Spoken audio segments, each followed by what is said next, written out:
Welcome back to the incredible Rockets Propaganda Channel.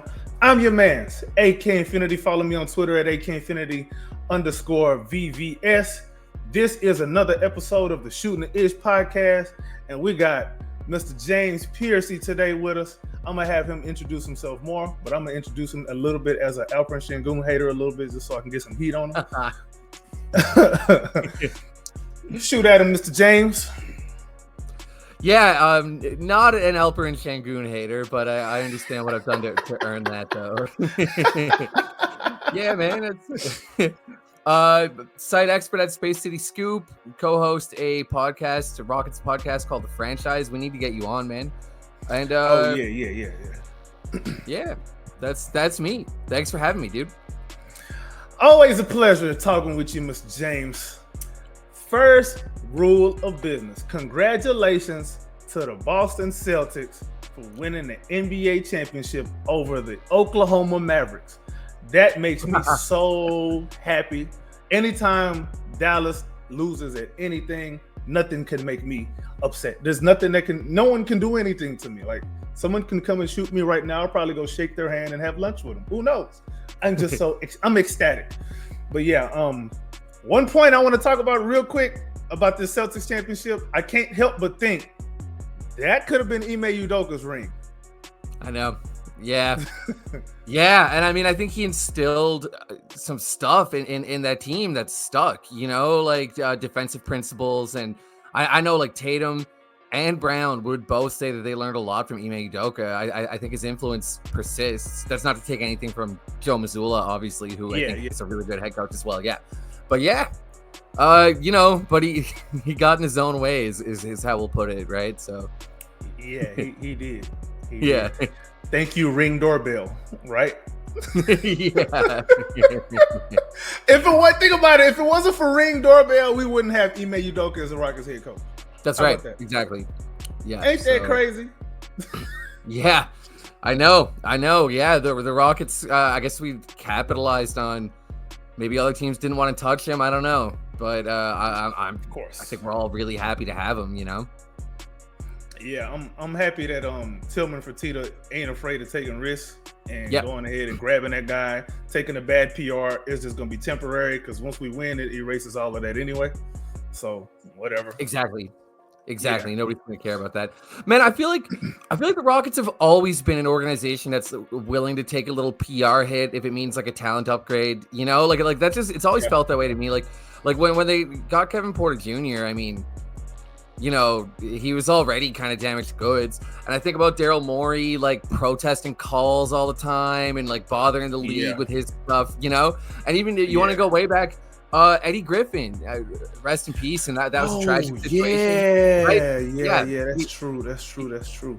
He was kind of already in trouble in the Rockets. So it's just something the Rockets have always done, whether you like it or not, True, man. I'm glad that for the most part, we've been on the good side of that. There hasn't been, save for the Kevin Porter Jr. thing, but for the most part, when we take these risks, it seems to pay off in a good way for us, for the most part. But yeah, man, I wanted to use the Celtics as a way to project what the Rockets could look like in the next 5 to 6 seasons. What year is Jason Tatum in?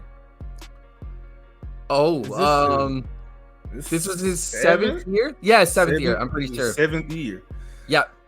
Yeah, and the tandem of Tatum and Brown have been in the playoffs since they've been together. They've been in the Eastern Conference Finals, 3 or 4 times? Dude, yeah. I think it's 4 times. Yep, and one of those times with Ime Udoka, and they've been in the finals. Yeah, they were in the finals already, and I think they learned a lot of lessons from getting beat by Golden State. But that just goes to show, man, like, growth is not linear, man. It's not linear at all. I mean, well, yeah. If you want to, like a salvation story to compare to Jalen Green, I think Jaylen Brown is one of the best that you're gonna find, because for his first like 3 seasons, he was a net negative player by far. Like he was. Like, he had potential, but they were worse when he played, like, pretty consistently. Jaylen Brown was just not very good for his first 3 years, and then started to figure it out. Now look at him, Finals MVP. Yeah, nobody can dispute Jaylen Brown. I know some real big time numbers nerds will like say like, oh well, his box plus minus is still pretty weak. And I'm like, man, look, watch the game. Dude, there's no way you could have watched the Celtics over this past like half decade and tell me like that guy doesn't come to hoop in the playoffs. Like impossible shot maker, tough defender, excellent player. At this point, it can't be denied. He's sort of a do-it-all wing, man, because when you think of a wing player in today's NBA, man, you look at a Jaylen Brown like, man, every team would be better off having a Jaylen Brown. Every single one of them. He's a number one. He's not just a great player too. Like he seems like his teammates love him. Seems like a big-time leader. Yeah. He seems like he's a leader of men. Like people, you could argue who's better out of him and Tatum, but I don't think you could argue who the leader is. I think the leader is clearly Jaylen Brown. I agree with you. I mean, I'm sure you know all this, but Brown, like, I think he was offered a scholarship to NASA and he declined. Yeah, I saw that. Yeah, he's like the smartest guy in the league, right? And dude, so smart as hell. Yeah, intelligence doesn't always make you like a good leader or even a good guy. True. You know what I mean? True. True. Yeah, you know what I'm saying? But I think the kid has made it. I say the kid, but he's an adult man now. Yeah, that's for sure. But I think he's made of the right stuff, man. Like as you said, I think he's definitely a leader, and it shows. Most definitely, man. What I really noticed from him as a kid in the league though was from day one he was gonna play defense. If he couldn't do nothing else, he was gonna play some defense. And I remember when the Rockets played the Celtics one time, I think they were on national television, and Jaylen Brown was on an island against James Harden, and at that point that was like prime Harden, where what were you supposed to do? Jaylen Brown got at him, stuffed every little wiggle that James Harden thought he had, clapped his hands at James Harden and said, "Let's go." I was like, that's a guy right there. Yeah, him right there, guy. That is a guy you going to keep. Yeah. Yep. I think that was no doubt, man. In the second season. That may have been was it his first? I don't know if he was a rookie or a sophomore. It may have been a sophomore season, but regardless, like you could see from a young age that he had something. He had some kind of edge to him. Now, if you want to reference the Rockets, which of these Rockets would you say for sure has that level of edge, that Jaylen Brown edge to him, where year 5, year 6, year 7, they're gonna be around and they're gonna be making some noise? I think just from strictly that mentality point of view, man, I think it's probably Barry. I don't know. I like all the Rockets young guys as kids. Like I think one way or another they've all flashed like some traits as people that I like. But I think Barry has that fire. Like he takes pride in trying to lock his man down and stuff. He's really young. And he was really bad as a rookie, and he made big strides last year. So that's where we're at with him, Like, he still wasn't where you'd like him to be last year, but he was starting from such a low point that you had to appreciate the development, right? But I just think he's got that mentality of, like, he wants to be the best, and he wants to win, and he'll do whatever it takes. That's my read, having not spoken to any of these guys individually. What do you think? Yeah, I agree with you, man. Barry just seems like one of those guys where, again, when he barged in on Jason Tatum's press conference and he put himself on the spot the way that he did, that tells you everything you need to know about this kid.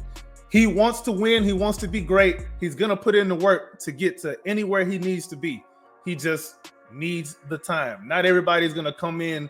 Not everybody's going to be a Luka, where from day one you see it. Not everybody's going to be a John Morant, a Zion Williamson. That's not how this works. It's just not how this works.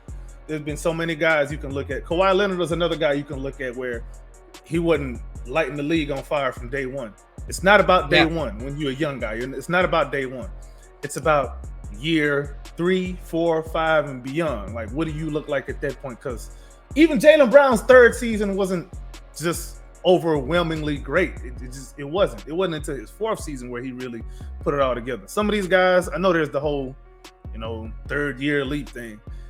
It's cool. It's a good little cute talking point, but realistically, I don't really like to go by the years you've been in the league. I like to look at the age.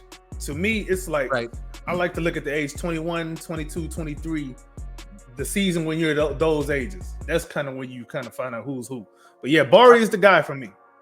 Man, just, building on that point, I think that there's just a tendency to misunderstand a little bit how to evaluate like development and progress insofar as like, look, if a guy has his third season and it's really bad, right? Like, talking about Jalen a little bit here, unfortunately, you know? Yeah, I mean, go ahead, shoot. But it was really, but anyway, my concern level starts to raise a little bit, you know what I mean? Because I think rookies and sophomores, man, like these are kids, like you can't even worry about it, you know? Like they could end up being anything, but by third year, like I'm hoping to see something, so my concern level raises, but that's not to write somebody off, you know? Like I feel like there's a really extremist way of being like, oh, he's just a kid. We have no idea what he's going to be. And then the other side is like, well, he just had his third year and it was weak, so I'm out on him. And it's like, I think the middle ground is the right path where it's like, yeah, it's worth noting that his third year wasn't as good as he'd like it to be, but that doesn't mean he just like can't make a good career for himself or that he won't explode in his fourth or even fifth year, you know? Exactly. And a lot of times I think sometimes people look at your draft position and they're just like, well, you were drafted at this number, so I don't care what the context is. You're supposed to be all NBA by your third year. I don't care who else is ahead of you. You're supposed to be better than them. Okay, buddy. Yeah, like, well, okay. and also like different prospects are drafted high for different reasons, you know, like take a Luka or a LaMelo Ball, somebody like a polished offensive player like that. Like we knew these kids were going to come out swinging and they were going to be good. Like they looked finished, you know what I mean? Barry, it's more like, well, hey, this kid is 6'10", 6'11", can shoot the lights out, and he's got pretty quick feet at that height. So we're gonna gamble on that like set of qualities, even though we see that like he can't really dribble yet, you know, like he's like not an especially sharp passer, like he's raw and there are holes in the game. But if we can mold him properly, the thing that he could be is worth a third overall pick.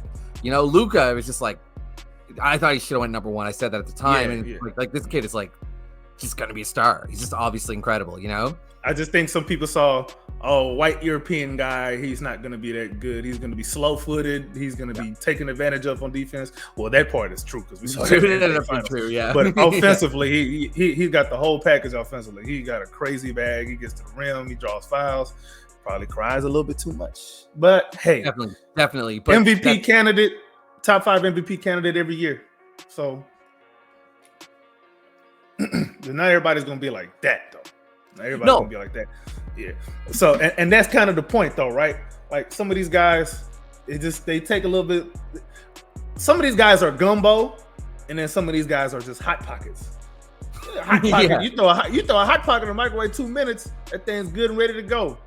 Gumbo, man, you got to start that thing in the morning, and you're not opening that thing up until dinner if you really want it to come out good.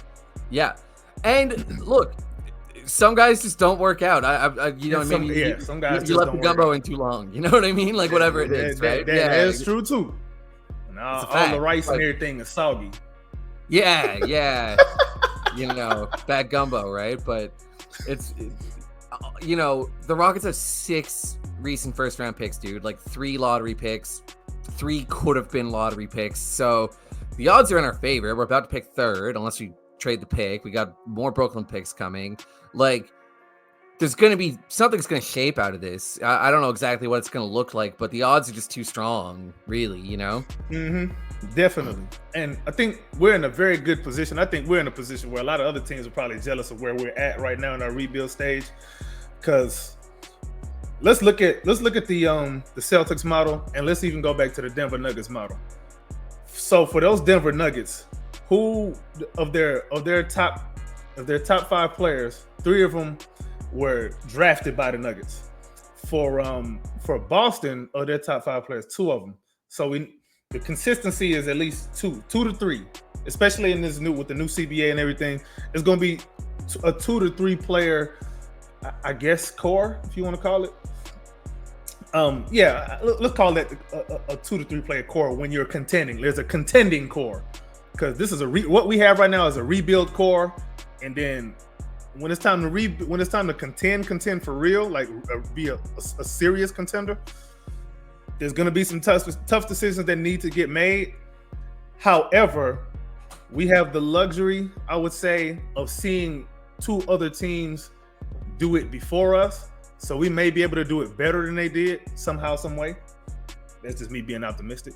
But we see two different types of models as far as player archetypes. You got big man and guard, you got wing. You know what I'm saying? So however we want to cook the gumbo, we got to make our minds up now. Well, I wouldn't say now, but we got to start looking at it very closely now. And then when it's time to contend, you got to be comfortable with whoever you go without, or whoever you're comfortable going without.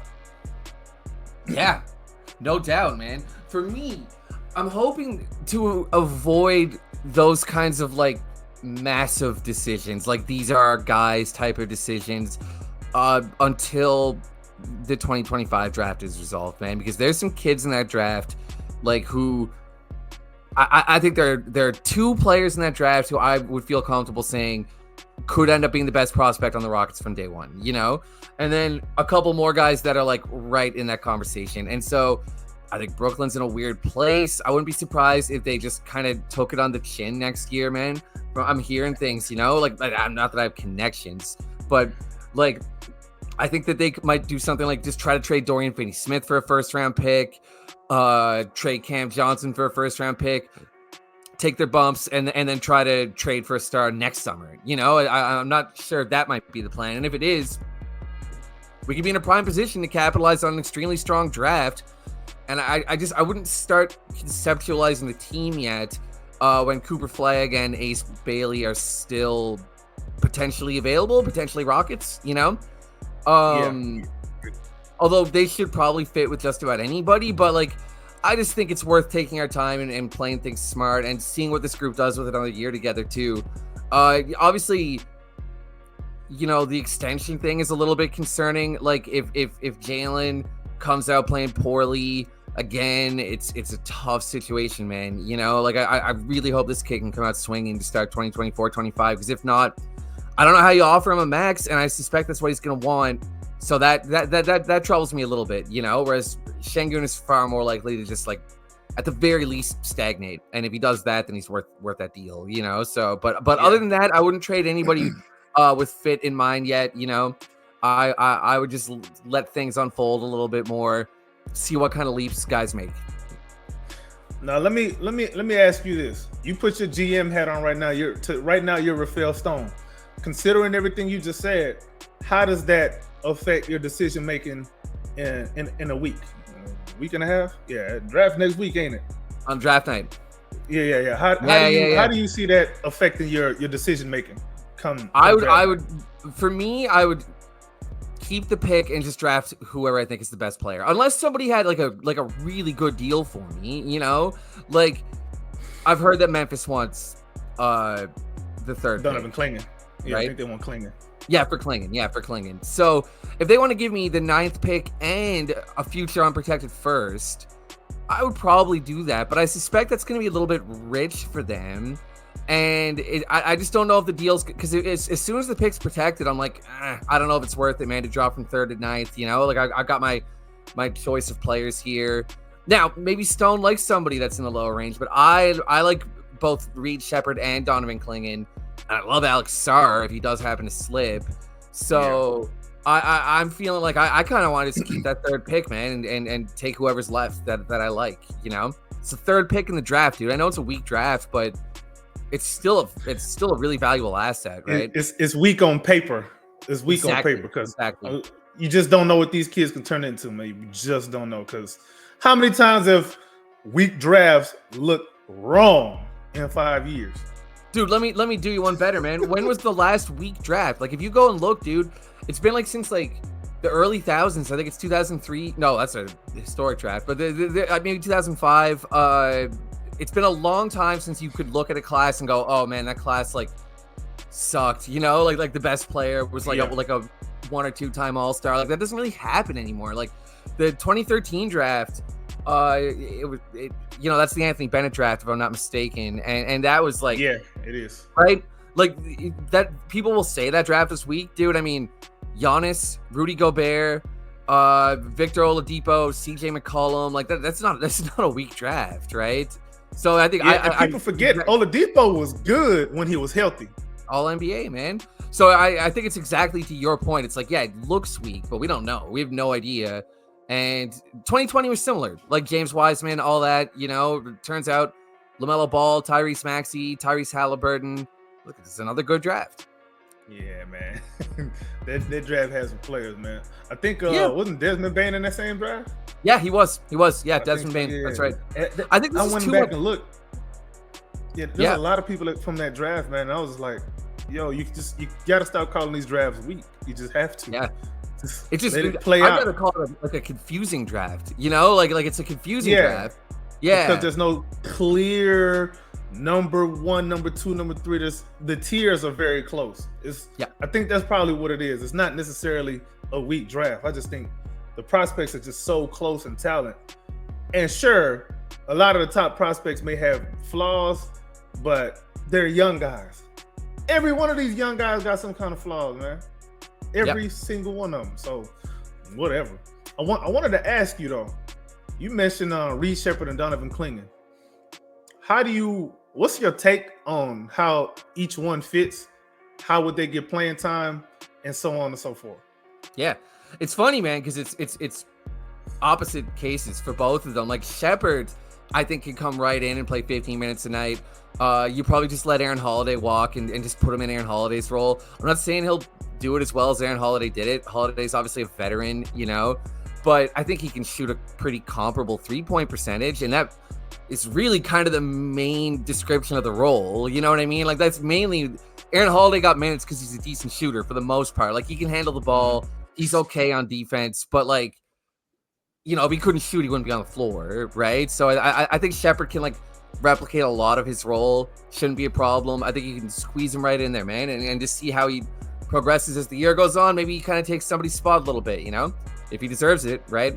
On the other hand, Clingan, it's really hard to envision it because he's almost definitely not going to be as good as Steven Adams in his first year in the NBA. I mean, we know he's not going to be as good as Alperen Sengun in his first year in the NBA. So it's like, are you going to draft a guy third and make him your third string big? But I'm still open to the idea because I really do like Clingan as a prospect. I can't help but think like, man, it seems like the Spurs want to trade up for him. The Grizzlies want to trade up for him. The Hawks might take him at number 1. So I'm like, shouldn't we think about taking him if everybody wants him? You know what I mean? Like it would just be a pure value move. I don't know how he fits into the long-term picture. I think you just figure it out later if he's on the board. I'm probably leaning Sheppard with that said, but I'd be happy with either of those guys. I'd probably lean Sheppard. If it was just between them two, I'd lean Sheppard. Clingan as a prospect in a vacuum, I like, but on this team, especially if we even draft him to trade him later, what is his trade value going to be after we draft him? Because how much is he really going to play behind Alperen Sengun? And then he's a center only. And Sengun, I don't see him and Sengun sharing the court ever. If they do, there's probably a problem somewhere. You know what I mean? So that would be the reasons I wouldn't take Clingan. And I'm a guy who I like best player available. I don't really like the idea of drafting for fit. It's just something to me that I can go in free agency and trades and go get fit from proven guys. These are all prospects, so you taking a chance on them regardless. But as far as prospects go, man, you're probably gonna laugh at me, man. Okay. I'm a Ricochet guy, man. Are you a Ricochet guy? I'm bought in now. All right, okay. So try to sell me. I'm bought in now. So the reason why I'm what made me actually open my mind up to the possibility of him coming in and being a contributor, be it right away or not, is it's something about when you see a player, a young guy, you know, before he turns pro, when you see him in high pressure situations in the playoffs and they're performing. There's something about that, especially overseas. Something about these overseas guys, they seem to be very well coached and they seem to be very high IQ. And I think that fits right in with what we need. And I think he's got some good. I think he can shoot it. I think he'll be able to shoot it well. I know some people say, "Oh, he's kind of skinny. He's not that strong going to the basket." So I don't really care. The way I see that is some of that stuff is stuff you can develop. You ain't got to have all that from day one. You really don't. A lot of these prospects, you look at them in year 5 and you look at them in their last year in college, they wasn't doing that stuff then. So I'm looking at your upside. If he's able to, a lot of his issues are physical. That's the easiest thing to fix anyway, to me. I think he's got a decent handle. I like his size. His defense is solid. He ain't locked down, but that doesn't mean he won't become locked down. The defense is solid. He can shoot. He's malleable. I believe he can play in a bunch of different lineups. And I think his top end, if he hits every marker, strength, if his shooting potential seems to be real, if the rebounding is, it ain't got to be great. It's just got to be decent for a big wing. I don't see him necessarily as a 4. I see him as like a big wing.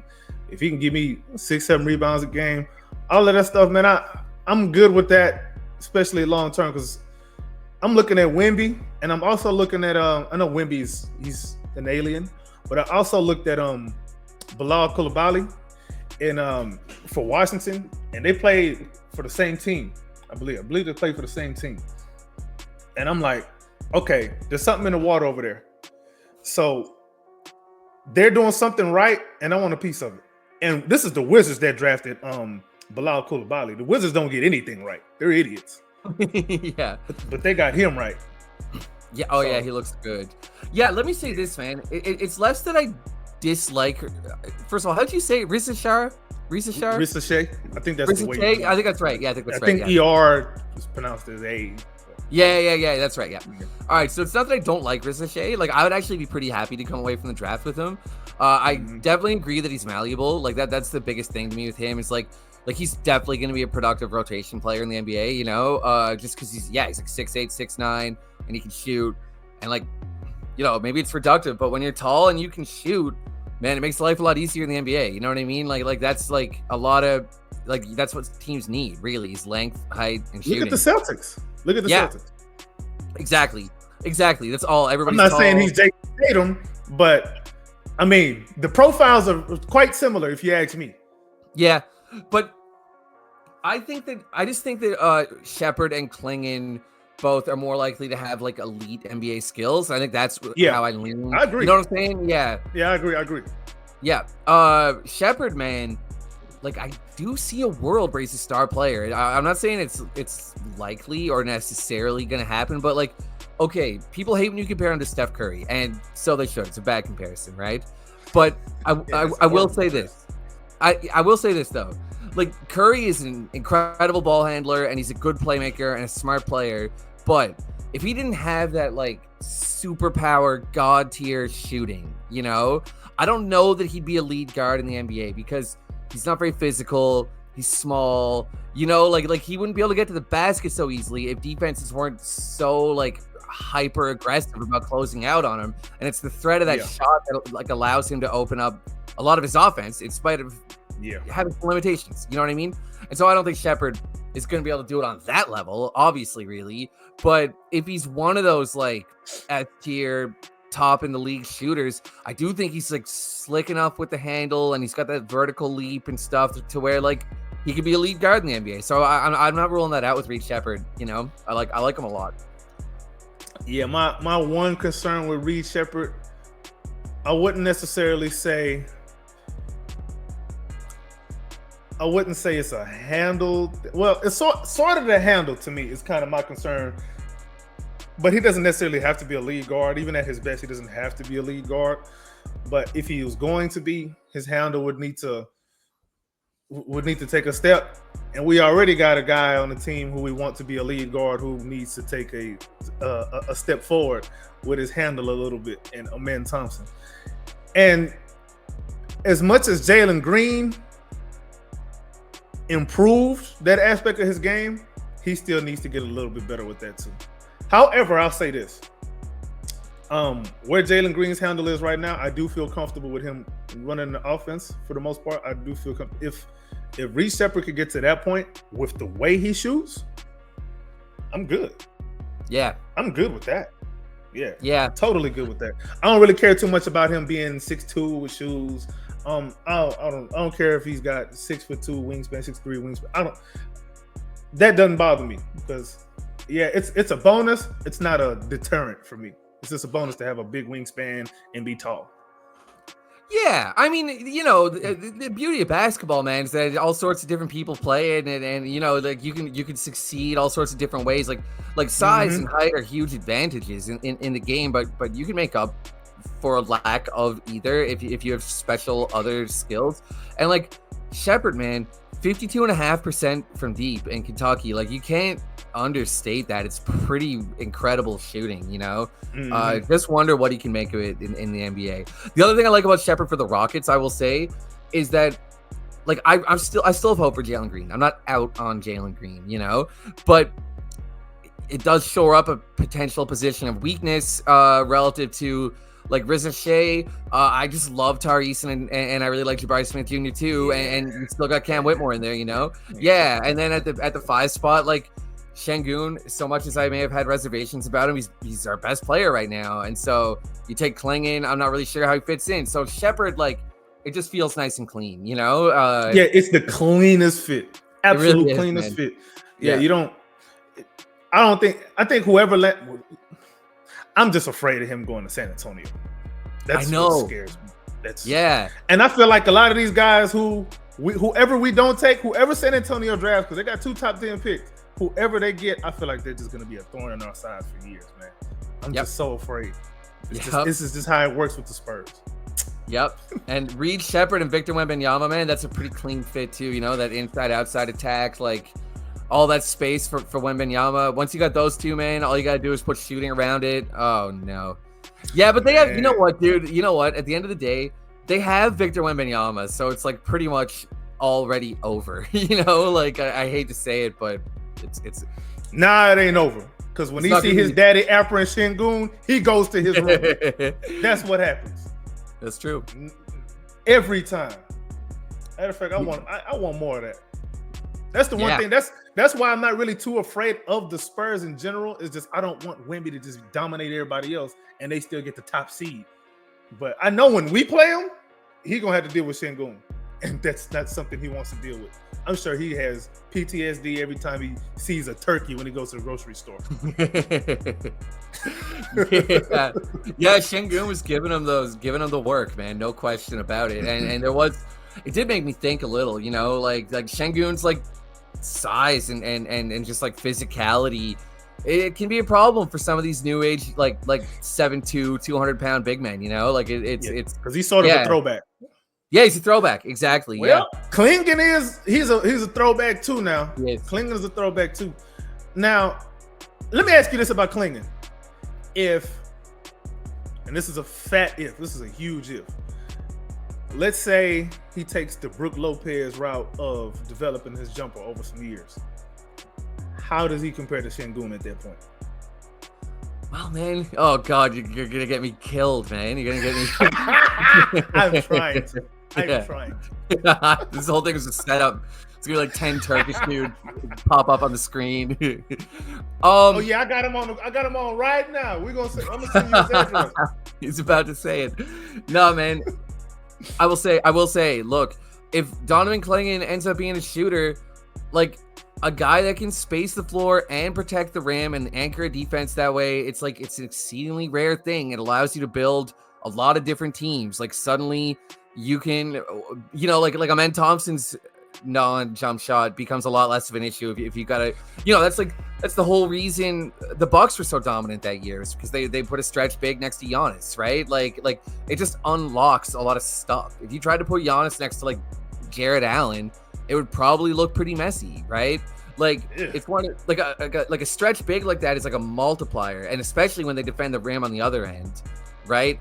I think it's really obvious that Klingon is going to be one of the better rim protectors in the league. The shot obviously that was a huge question mark, and if he can't shoot, his offensive role I think looks pretty shaky, man. He's a really good stationary passer, but like, how much mileage are you going to get out of that if he's not the playmaker anyway? You know what I mean? I'm not quite sure. I mean, you got to put the ball in his hands a little bit more, which means the ball is not in someone else's hands who could probably do more with it. That's what I'm saying. Exactly, right? So it's like, you know, you can run the odd set where he's like at the elbow or the high post and like you get some cuts going. Like you could run the odd set, but it's not likely to be a really featured part of any team's offense. So yeah, there's no real reason to believe he's ever going to be like a strong NBA shooter either. Hey, like he's hitting threes and warm-ups and stuff and getting people talking, but I feel like that's just like classic draft cycle stuff where, like, man, you know what I mean? He's trying to get the number one pick, man, get that extra few $1 million. Yeah, exactly. Who wouldn't, you know? But for me, I'm like, sorry, kid, but like hitting a bunch of threes in an open gym, like I can hit threes in an open gym. You know what I mean? Put me on an NBA floor and I'm going 0 for 400 on the season. You know, like I'm never gonna. So, you know, put me in an open gym. I'll knock down a third or a fourth of my threes, right? So he didn't even try any. I'm thinking about he didn't even try many at UConn. Any really at UConn. So no, I don't think he did. I don't know how reliable of a projection that is. The Brook Lopez projection in the first place, that's a 1 of 1. I'm trying to think of a center who came in the league who was a shot blocker and decent low post player and then ended up developing a three-point shot. Like, I can't think of anyone. I can't. Nah, man. No, it really doesn't happen. Nah. I thought about it. I was about to say Serge Ibaka, but that's a different beast. Different beast, yeah, but decent comparison. That's a different beast. I guess there's Kristaps, but I mean, he kind of came into the league as that, right? He always. That's why they called him a unicorn. Yeah, that's right. Yeah, so Lopez. I remember Brook Lopez in New Jersey, man. Like, and I don't think he was even a very good defender at that time. He was he was a terrible defender, but then again, they didn't use him like he was used in Milwaukee. Yeah, that's right. Yeah, because he needs to be a drop coverage guy and like stationary, you know. But when you've got somebody like Giannis to clean up everything else, you can do that. So that fit was so perfect, man. Fit is so important in the league today, man. It's so important. But also being malleable is important. You got to be versatile. If you're a one-trick pony, you're gonna be relegated to. You probably be played off the floor. Like you won't even get in the game sometimes. If you're just a one-trick pony, man, especially in the playoffs, being a one-trick pony is the last thing you want. You want guys that are versatile. This is why Ime Udoka wants to build a team in a certain way. You want guys that, all right, this not going to work in this matchup, but it'll work in this matchup. I can still play him. He can still give me something on the other end. He's not just a spot-up shooter, and then that's it. Like, who do we really have on the team who just is a one-trick pony? I'm trying to think about it. We don't have many of those on the team. Boban, but he doesn't play. Boban, he doesn't really count, does he? We got versatile. We got versatile dudes, man. I mean, on that question, I would really like to see Cam Whitmore flesh out a little bit more of his game. You know, the potential is so high, man. But if he's gonna be like just a complete black hole, like he was last year, it's gonna eventually be tough. I think it's gonna be tough to play him in the playoffs if he just like will not pass the ball. He had like historically low assist rates, right? Like, but I mean, he's even per 36. Yeah, I know. He's like a dime per 36, right? So it's like barely that. I when I did my little player profile on him, I was looking at the numbers. I was like, my goodness, and it matches the eye test because I remember him passing the ball 5 times. Yeah. Honest to God. But he's a kid, so we'll see. But like that's the closest I can come to like. But you can't even call him a one-trick pony because he can score in a variety of ways too. He can score in a bunch of different ways. Yeah, he can. Yeah. And he flashed a little bit of a little post-up game. I remember one game when we played the Bucks, and Dame he posted up Dame. He just threw Dame out of the way. And go grow up somewhere, man. Tell that man hit the weight room. Cam is a big kid. Like he's big, strong wing. I love his game. I love watching him. I want to see. I don't know when this will possibly happen, but I do want to actually see him tap into his physicality more on the post. Probably. Yeah. Whenever he gets a lot more playing time, I think that's something that he can do, man. He reminds me a little bit of remember Jason Richardson? Oh yeah. He Yeah, I reminds see me a that. lot of Jason Richardson. I see that. I've said Corey Maggette before, and they're kind of similar players. Yeah, I can see that too. I can see that too. Yeah. Actually, the Corey Maggette one that might be a little more accurate. You kind of hope he's a little better. You hope he's a little better than either of those guys, who are both excellent players. For sure, you know? for sure. Yeah, you Neither hope he's one a were little all better. stars, but they were guys that were respected around the league. No doubt. And it's like, yeah, they're to me, those are both guys where it's like they pretty much could have been all stars, and like a bad team could have handed them the reins, and they could have got you 25. Or if there was an night. injury, he could have got in. Yeah. You know? Yeah, no doubt. Yeah, they were both really good hoopers, man. You know, but we'll see about Whitmore. I really like him too. Cool, man. Let me ask you this, man. Who are some of the? I'm looking at the list now, but who are some of the, I guess, lesser covered prospects that you think wouldn't hurt if we traded back for them? If we traded back for them, I have some interest in Tijdan Saloon or Salune. I'm not sure how that's, because I read and watch stuff a lot more than I like. I just retain stuff better on paper than I do out loud. You know what I mean? So I'm I got you. Guys. But you know who I'm talking about? Tijdan Saloon. Hey, I know. Yeah, the 6'8" Euro guy. Yeah, 6'8", 6'9" wing. I know he's very raw, but he's crazy athletic, and I think he's flashed some stuff that I think is pretty interesting. I think he's got one of the highest ceilings in the class, albeit the floor is pretty low. I guess I would say the same for Ron Holland. I like a lot of stuff about Holland's game, but man, one concept that I've been thinking about a lot lately that somebody kind of has made me think about a little more. This dude Henry Drafts on Twitter. He's a good draft account. Anyway, he's been telling me, like, dude, current levels of production are predictive. If a guy struggles at one level, he'll probably struggle at the next, and if he's good on one level, he'll probably be good on the next. Like too much scouting is about looking at these guys and trying to picture what they could be, and not enough of it is about, like, what are they already? You know what I mean? So that's why I like Shepard and Klingon a little more than I probably would have in the past, I think. It's just, like, it's hard to project. Ron Holland, you know, he shot 23% for the G League Ignite from deep. He had more turnovers than assists, right? Like, there's a lot to like about his game. He's got a super high motor. He's sometimes flashed some passing chops. He's got a decent handle for, like, a big athletic wing. But I'm like, why were you so bad at the G League Ignite? You know what I mean? Like why should I expect that you'll be good in the NBA? Maybe I'm wrong. Okay, and I agree. Yeah, you know what I mean? It's like it sounds harsh, but it's like I just, why would I gamble on you when, like, you just played in the G League and you were really bad? You know? Damn, James. I know, it's kind of mean, man. Listen, I like Holland a lot better than I like Mataz New Zealand. I'll say that. Oh, my goodness. Last guy I'll say is Dalton Knecht. He's pretty interesting, man. He's just like a big guy. Yeah, he is pretty interesting, man. I kind of like his game. Yeah, like, I don't think he's definitely not going to be a star. Maybe not even a starter, but I'm seeing a little like Dante DiVincenzo there, you know, like that's probably maybe closer to a ceiling projection, but like just one of those like good guards that can shoot and defend, and you're confident to have him on the floor. Just don't ask him to create much offense, you know? Yeah. Well, I think in a pinch, you know, maybe he can make something happen like real quick in a pinch matchup Sure. base too. So I don't know, man.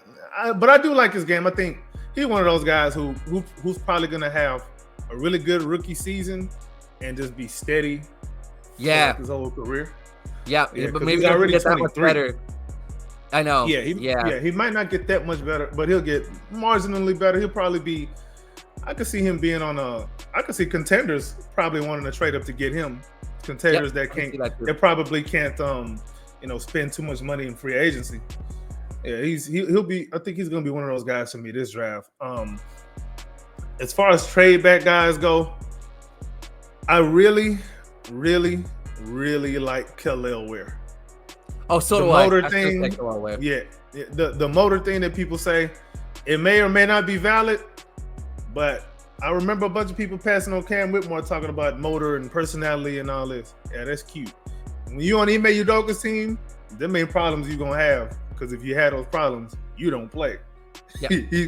It's different. You can take chances on guys like that when you have an infrastructure that can correct a lot of those things. So I feel very comfortable taking a Khalil Ware. Another guy two other guys. One of them was a guard. One of them was a Kentucky guard. I love Kentucky. I really love Kentucky guards. I like Rob Dillingham. I just don't know how much of his game. I don't know how much of a Udoka guy he is. I just don't know, especially defensively. I've seen games where he'll get after it on spot possessions on defense. But for the most part, he's just looking at you. Oh, you going to the basket? All right, I'll see you on the other end. Yeah, he be pulling that. You can't pull that with Udoka. You just can't. You can't do it. Because he might show you a picture of your girlfriend at halftime, like, keep playing with me. And the other guy I really kind of like is Evis Missy from Baylor. I like him. He reminds me a lot of actually a little bit of Serge Ibaka. He can handle it a little bit too for a 7-footer. He can kind of catch and go.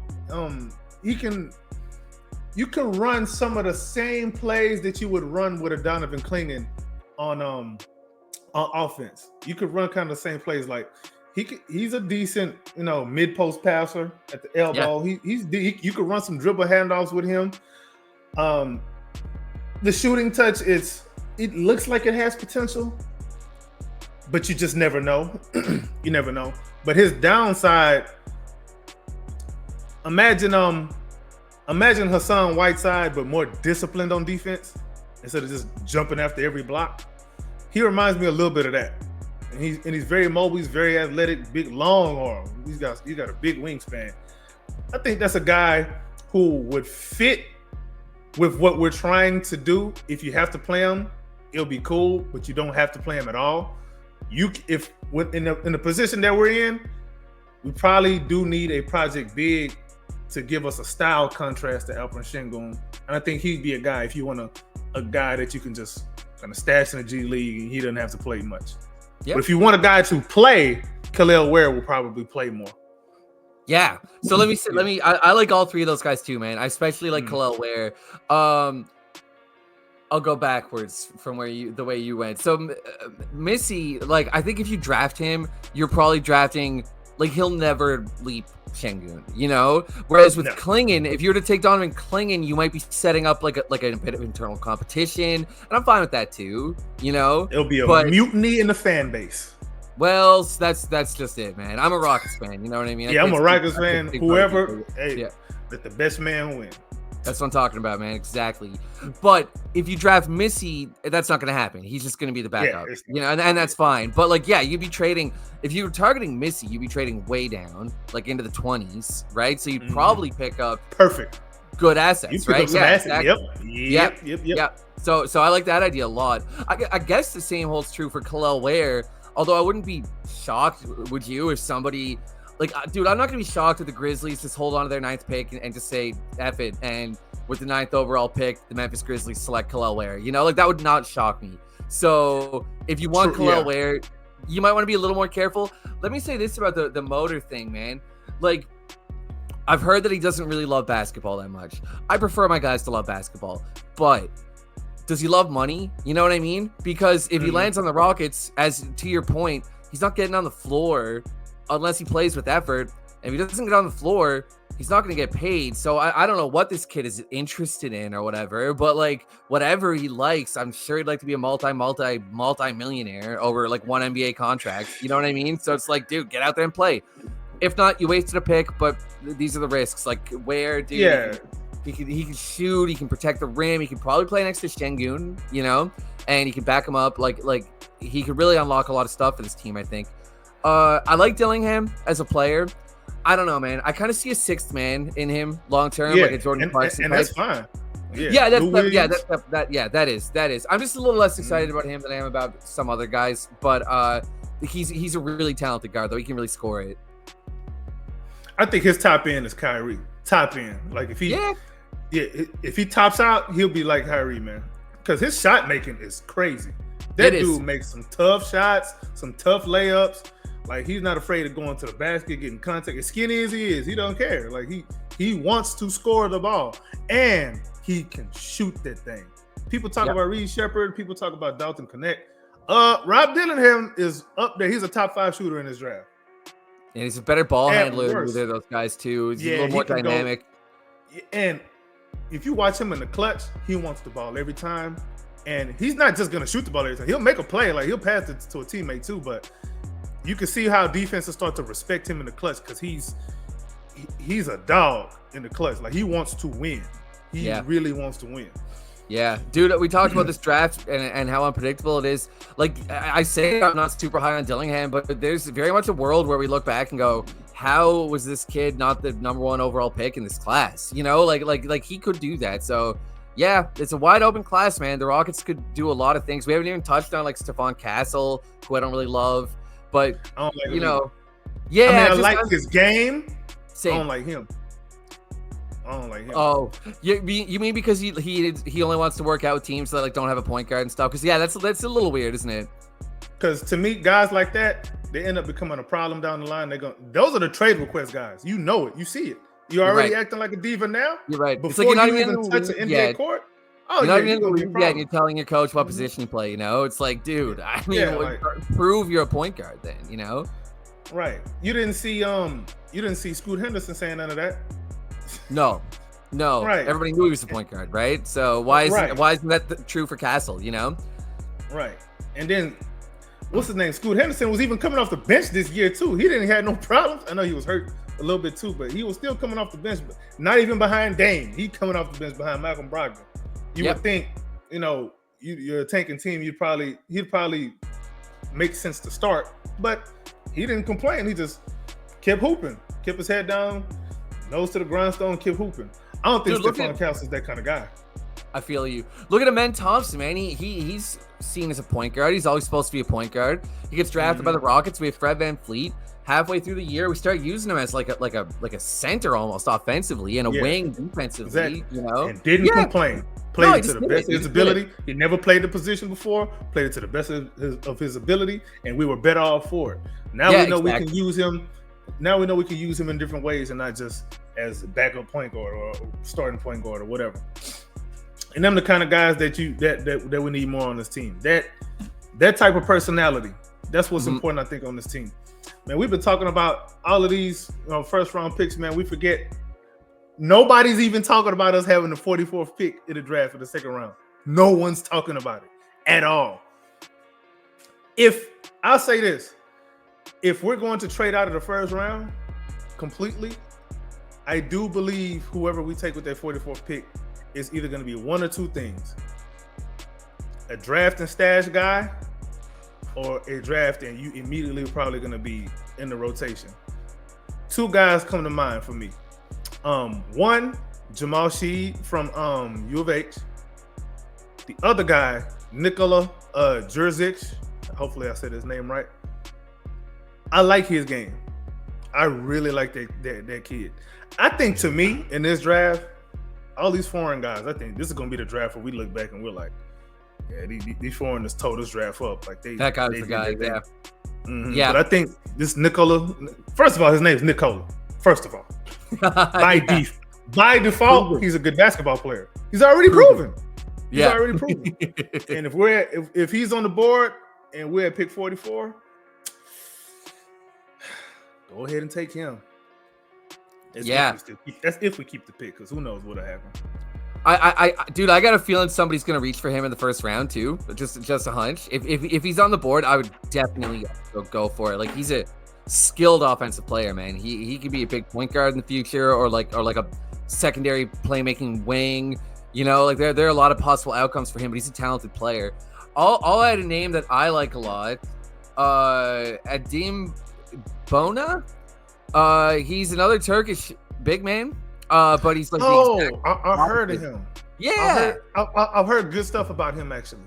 Dude, to me, he looks like a 1-5 defender. Like, it seems like he can't do very much on offense. He's pretty raw, but he's like 6'9", 6'10" with long arms, and he's strong and he's quick.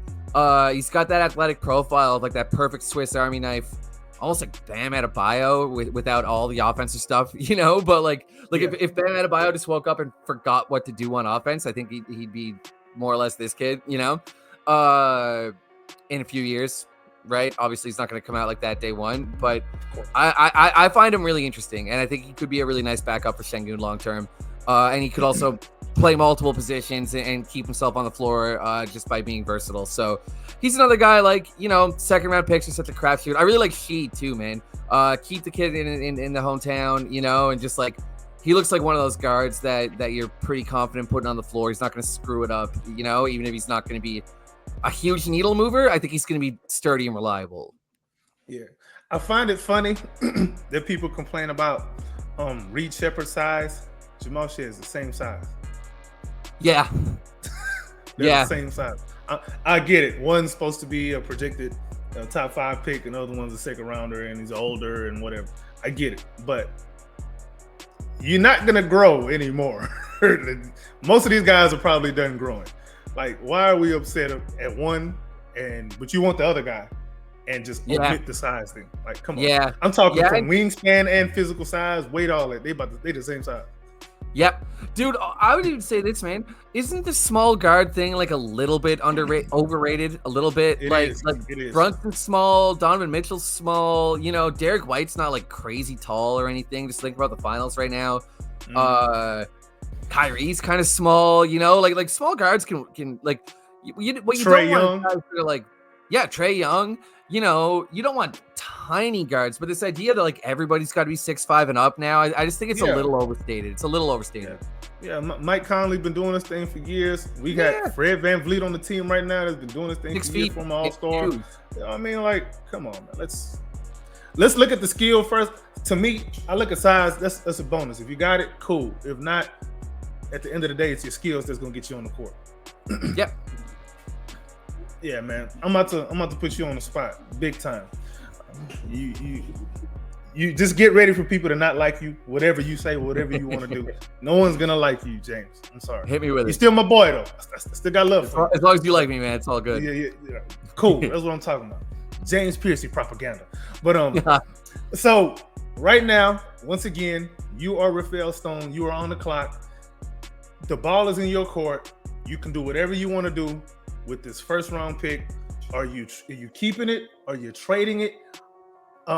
Even with the second round pick, are you going to keep it? Are you going to trade it? Are you packaging them together to maybe go move back, move up? What are you doing? The whole draft is yours. You're Rafael Stone. Talk to me, Rafael. Yeah, simple, man. I'm drafting BPA with the 3rd overall pick. So let me ask you this: what happened with pick 1 and 2? Okay, pick 1 and 2. 1 is Sar, 2 is Risa Shea. Yeah, okay. I'm taking Reed Shepherd, 3rd overall. Okay. And I'm probably taking Bona or whoever I think is the most interesting defensive big with that 44th pick. Like you said, a big man project. And yeah, I'm just keeping my picks, man. And then I'm doing the same thing next year, right? In a stronger draft. I know you didn't ask me, but I'll give you my plan a little step. No, you the GM. You talk right, to me. Right. So I'm doing the same thing next year, drafting BPA, and then I start thinking about doing crazy things. Unless I get an offer I can't refuse in the meantime. Like I said, like I'm open to possibilities. But my ideal plan is just draft for 2 more summers, and then start evaluating who do I think are like the 3 guys that I have that I can't live without. Start trading everybody else for veterans that fit with them. Okay. Curveball. I'm the Memphis Grizzlies. I'm calling you. Hey, I want this 3rd pick. What's it gonna take? I got Marcus Smart. I like Smart.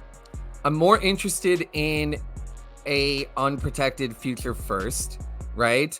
But if that can't be done, I'll do Smart and a protected first.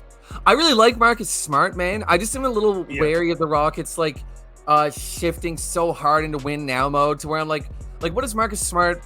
If the goal is to win a championship in 5 or 6 years, 6 or 7 years, like Smart's gonna be out of his prime. what does that really do for us? I do understand the idea of like establishing a winning culture, and I like that we just won 41 games. I'd love to win 45, 46 next year. Like, I'm a fan, you know, but from a long-term perspective, I'm like,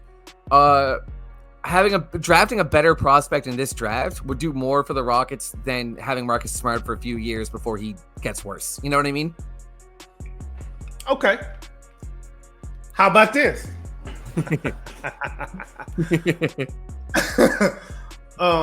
Let's say the Blazers are on the phone.